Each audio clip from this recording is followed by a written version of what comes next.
Imagine a World Cup where there were absolutely no qualifying matches.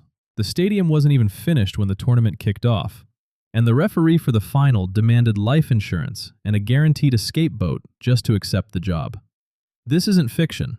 This is the completely chaotic, factually real story of how the very first World Cup started in 1930. Back in the 1920s, international football was played at the Summer Olympics. But as the sport rapidly transitioned to professionalism, Olympic rules, which strictly allowed only amateur athletes, threatened to ruin the highest level of competition. Seeing the danger, FIFA President Jules Rimet decided it was time for football to break away and create its own ultimate tournament. FIFA chose Uruguay to host the inaugural 1930 tournament for two reasons. They were the reigning back-to-back Olympic champions, and they were celebrating 100 years of independence. To make it happen, Uruguay agreed to pay for the travel and hotel expenses of every single visiting country. But there was a massive problem. Europe completely revolted. Furious that the tournament wasn't being held on their continent, European heavyweights like Germany, Italy, Spain, and England flat out refused to go. To make matters worse, the Great Depression was tightening its grip on the world, and players were terrified they would lose their day jobs if they left for months. With just 2 months to go before kickoff, not a single European country had agreed to play. The tournament was on the brink of total collapse. Desperate, Jules Rimet personally begged 4 European nations to save the tournament: France, Belgium, Romania, and Yugoslavia. They finally agreed, packed their bags, and boarded a single ocean liner called the SS Conte Verde. For over 2 weeks, the teams trained on the deck of the moving ship while crossing the Atlantic Ocean. Jules Rimet was on board, literally carrying the World Cup trophy inside his personal suitcase.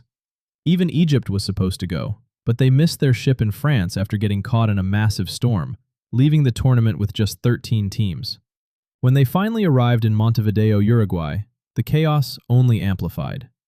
The main venue, the massive 90,000-seat Estadio Centenario, wasn't even finished because heavy rains had delayed construction. For the first 5 days of the tournament, matches had to be played in tiny club stadiums, while construction workers literally laid concrete around them. Yet nothing compares to the insanity of the final between bitter neighbors Uruguay and Argentina. The hatred between the two sets of fans was so intense that Argentine players received actual death threats, and over 10,000 Argentinian supporters traveled across the river by boat, many smuggling weapons into the stadium. The match was so toxic that the two teams couldn't even agree on which ball to use, as both nations manufactured completely different sizes and weights.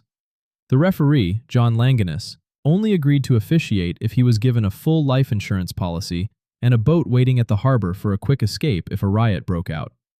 His solution to the ball crisis? Argentina's ball would be used in the first half, and Uruguay's ball would be used in the second.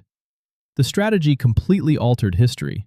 Using their own ball, Argentina dominated the first half, going into the break leading 2-1. But in the second half, Uruguay switched to their preferred ball, completely took over the game, and roared back to win 4-2.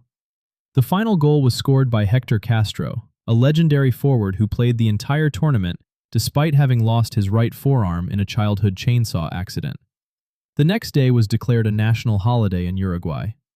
Meanwhile, in Buenos Aires, an angry mob attacked the Uruguayan consulate, and Argentina temporarily severed all diplomatic relations with their neighbors. The tournament was wild, dangerous, and completely unhinged, but it proved a global tournament was possible, changing the sporting world forever. With the World Cup now featuring 48 teams and a massive 3-nation setup, it's crazy to look back at how it all started with just one ocean liner and a referee demanding life insurance. Do you think any modern team could survive the chaos of the 1930 tournament? Follow for more fascinating football history.